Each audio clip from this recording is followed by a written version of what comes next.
কর্মকর্তা আছি, আমরা সর্বদাই সবসময় চেষ্টা করি মালিকদের স্বার্থ রক্ষা করতে।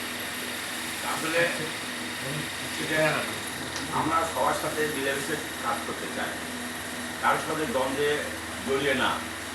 এখানে সেটা হচ্ছে আমরা হয় মালিকদের সাথে হোক, রাজনৈতিক ব্যক্তিত্বের সাথে হোক।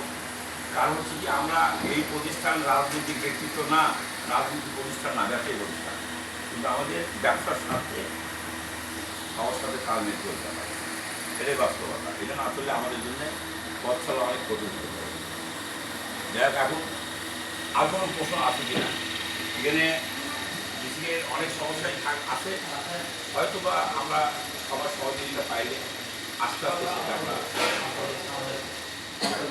আসলে আমরা এখানে মারামারি মাস্টারি করার মালিক আমরা কেউ না, আমরা ব্যবসায়ী।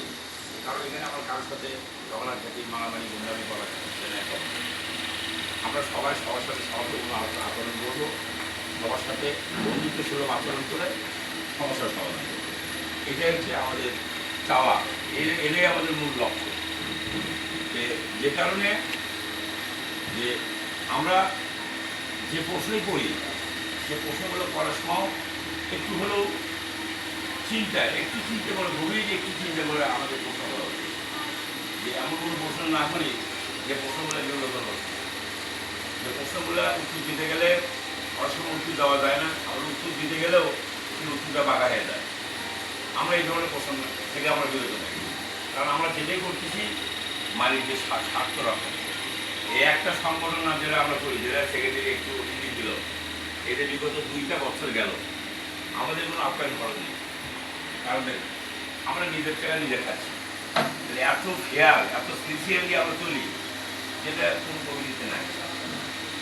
এর চেয়ে বড় কিছু নাই, কিন্তু আমাদের চাওয়ার এর চেয়ে বেশি কিছু নাই। আমাদের সবার টাকা আমরা ইচ্ছে করলে আমরা একটা মিটিংয়ে আপ্যায়ন খরচ করতে পারি, কিন্তু আমরা সেটা করি না।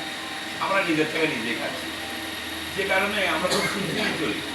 এই অর্থটা আমরা খুব সিনসিয়ারলি ব্যয় করি। যে ধন্যবাদ সবাইকে। এখন কি আমরা মিটিং আরও এসেছিলেন বর্তমান সাবেক, বর্তমান এবং সাবেক ছিলেন বর্তমান হয়ে গেলেন।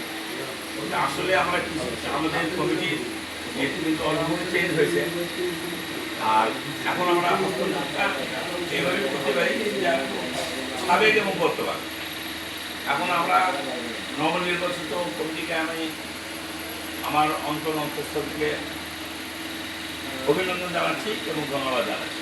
জানে আজকের মতো এই সাধারণ সভা